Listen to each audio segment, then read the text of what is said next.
Okay, so here's that failed transistor in the protection circuit of that SX5570. I'm going to show you various different methods of testing it, and nearly every method except for one is going to show this is a good transistor. So I've got one of these Peak Atlas DCA 75s that seems to be very common and very popular. We'll hit the test button and see what happens with it. And it tests as a NPN silicon BJT, which is what it is, HFE of 74. And I'll just scroll through the numbers here, hopefully you can see it.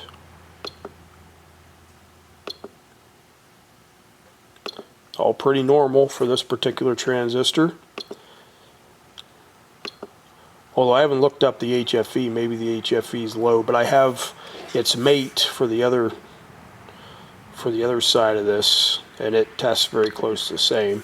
So I'll connect the mate up to it, the other transistor that was in the same section, same type number, and we'll see how it tests. Okay, so here's the good transistor that was beside it, and we'll hit the test button on it and see how the numbers compare. HFE very close, 79, so that must be normal for this particular type number. And I'll scroll through the numbers here. You'll see they're definitely similar enough that if you'd have pulled both these out of there and tested both of them, you would consider them both to be good.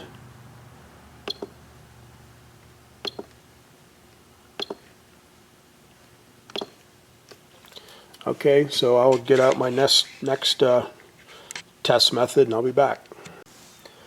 So next up, we've got one of these Chinese communist multi-function testers that everybody has. We'll see how it tests. Well, it tests the diode. It may not be connected right though. Nope, I got it, the leads spread out too much. It's going to 1, 2, and 1 instead of 1, 2, and 3. So let's try that again. Get that in there correctly. That happens sometimes.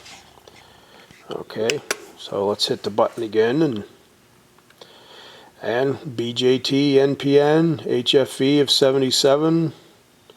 Basically very similar numbers to the DCA 75 Pro. So let's pop this out and see what the good one beside it tests like. Make sure I get that in 1, 2, 3 and not 1, 2, 1 again. And we'll hit the button on the Communist Chinese tester, and sure enough, HFE slightly higher on this, but nothing there to show that that's either one of those are bad transistors. So I'll get my next test set up ready and we'll see how it tests it. Well, next up is the Sencor Super Cricket TF46. I've got it all connected up and I already have it on the correct dial setting, so we'll hit the button. Yep, that's a good transistor. And I went through that sticks sometimes. I went through the leakage readings through this as well. I'm not going to bore you with all that, but it basically showed no leakage. So I'll set up the next piece of test equipment and see if it will show this transistor is bad. Okay, so next up is my B&K Precision 530 semiconductor tester. I've got it in the FT out of circuit test position for the transition frequency. I've got it on the 0 to 100 megahertz range.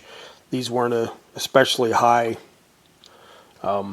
frequency transistor, so that should be the appropriate range. I'll turn this on, and as you can see, we're probably an FT of about maybe 68 megahertz, so that certainly looks fine. I'll set this up to test for out of gain out of circuit, and also leakage, and we'll see how that goes. Okay, so let's test for the correct lead placement, and Then we'll test for the beta, and then I'll set it up to test leakage. So we're on the low power, low drive, because this is a low power transistor.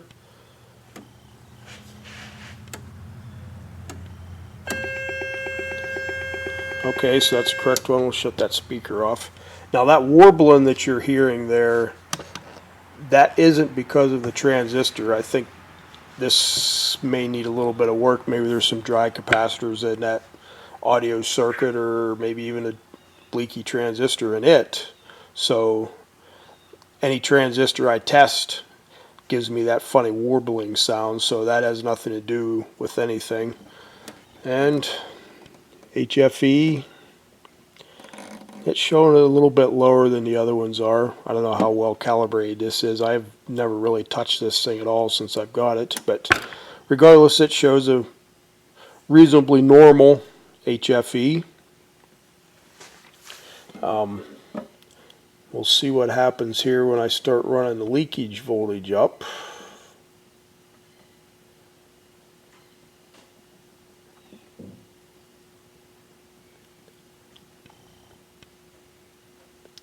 Okay, so it's starting to show leakage already at about less than 30 volts.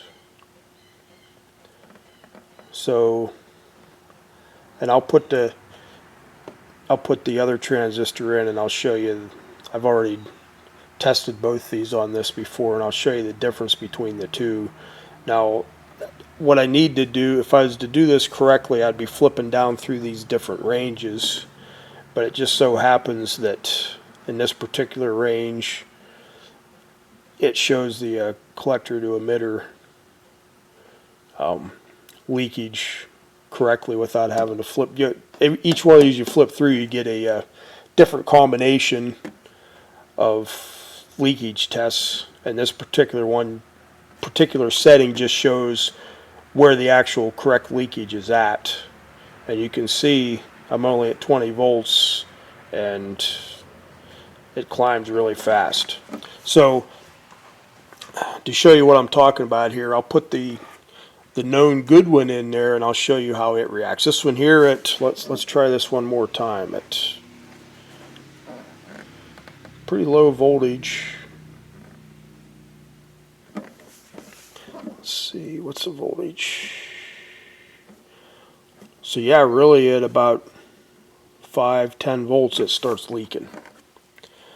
So I'll shut this off, I'll shut the camera off, and I'll plug the other one in. We'll see how it reacts to the exact same test. Okay, so this is the known good transistor of the exact same type number. I figured I might as well just go through and do the full test sequence with it.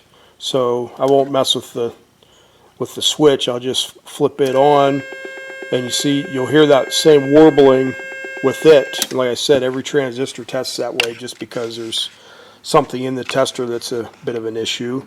And the HFE measures pretty close to the same. And now for the leakage test, and remember this is connected exactly the same way. We're on the exact same switch position. So this switch position is what is needed to actually check the collector to emitter leakage. So we won't change that at all. And I'll run this voltage up. And as you can see, I'm at 40, 50, 60, 70, 80, 90, 100, and it shows no leakage at all. So that right there more or less proves that this transistor is leaky, but none of the other test equipment that I have goes up to a high enough voltage to show that leakage. So I guess maybe what I'll do too is I'll put that transistor in the FT out of circuit before I go. I'll shut this off, shut the camera off, and do that, and we'll see how that tested, if it was pretty close to the same. I'm trying to remember, I think the other one was around 68 megahertz. We'll see if this one tests about the same. Okay, so this is the known good transistor of the same type number as the bad one. I'll turn this on, and you can see we're probably at an FT of about 74, which that wouldn't necessarily ring any alarm bells, because the FT is usually a range, and the range is usually reasonably wide. I did look at the data sheet on this a couple weeks ago whenever I tested this, whenever I found the problem, but I can't remember if the other one being at 68 was under the range or not. I kind of doubt it. So other than the higher voltage leakage section on this compared to the other transistor testers I've had, that transistor is tested good. Now I've got one more test I'm going to do, and this was probably the best, and actually the way that I found out that, yeah, definitely this transistor is no good, was this last device that I'll test this on, and I'll set it up and I'll show that here shortly. Okay, so my final piece of test equipment I'm going to test these transistors with is this Electronic Design Specialist semi-analyzer. These are getting really hard to find, but I found it to be very useful in a lot of ways, testing leakage of transistors and testing Zener diodes, and it's definitely a very useful unit. So I've got, this time I'm going to do it in a different order. I've got the good transistor connected up to it first, and I'm going to push the test junction button. What that does is it'll put a very current limited up to, I think, 187 volts across the collector to emitter junction, and if there's any leakage at all, it drops that voltage down to nothing. And actually what it does is shows you at what voltage that thing leaks at whatever current this thing's set up for. So I'll hit the test junction on that and see it goes clear up to the 188 volts. So even at almost 200 volts, that collector to emitter junction is not leaking. And note how quiet that is. You can just kind of hear just a slight, almost like a 60 hertz hum. And that's all. Now, what's the difference on this bad transistor?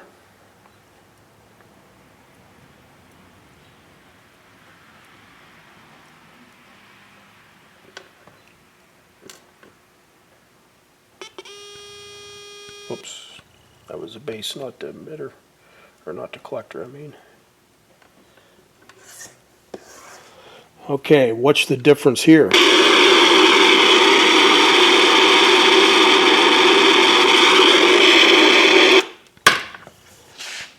There, that very, very visually and very audibly shows that that was a bad transistor. So this is a very useful piece of test equipment for just that sort of thing.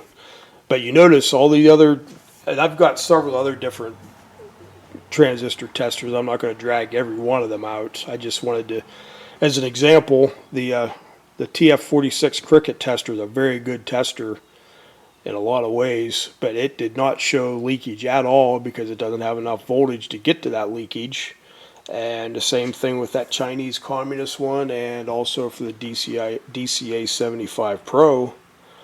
But this EDS device immediately showed, yeah, that thing's junk. And the same thing with the B&K 530, because it has a leakage test on it up to about 100 volts. So I guess the intent of this video was just to show you it's a good idea to have several different ways to test your devices. I've got like several different ways to test capacitors as well, and have found that sometimes one will test it fine, but I know it's no good. But then when I have another one that tests it in a slightly different method, it shows, yeah, it's obviously bad. But so I guess the intent of this video is just a little bit of an education, and if your senses tell you that that particular component is probably bad, well, maybe you ought to replace it if you have another known good unit, because good possibility it is bad if you've done your testing and it's obvious that it's not working right because of that component. All your troubleshooting goes back to that component, then it's probably no good. So that's, just thought all this was a little bit interesting. I don't know if anybody else does or not, but I thought it was. Oh, and I'm not done yet. Here, as a bonus, here is one of the ones that came out of that phono input. Hear that? Same thing. That was one of the ones. I may have another one here. I'll check them all and see if there's another one. It was basically making the record sound like there was a machine gun going off. I'll see if one of these other ones do it. If not, then this will be the end of the video. Now notice this is also another one out of the phono input. It may or may not be a bad one. I haven't checked the data sheet on it. It may just be breaking down because it's a low breakdown transistor. But you'll see when it breaks down, you'll notice how much quieter that breakdown is as compared to that one that's definitely bad. But it still is kind of noisy. I've had other transistors that I know are low voltage transistors that maybe break down to say 30, 40 volts, and you'll get just that low static, and you don't get that popping back and forth like that had. So it may have been contributing as well. I'll check the other two. We'll see how they are. This is kind of interesting. Okay, here you go. Here's another one that was probably contributing to the problem.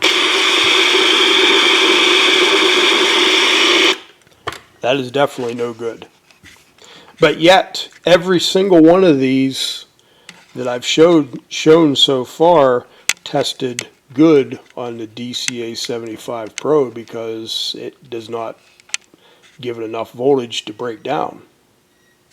Okay, this particular one in the phono input's interesting. See, it's fairly quiet, and then every once in a while it'll go loud. Hear that? You get extra static every once in a while. So all these transistors are noisy. I've got, how many I have? One more to test, I think. Maybe two more. I've got the other one that was the matched one. See how it goes. Okay, so this is the same transistor as the first one out of the phono input that I tested.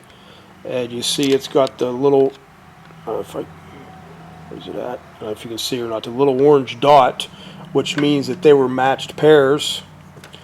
And see how low a voltage it breaks down.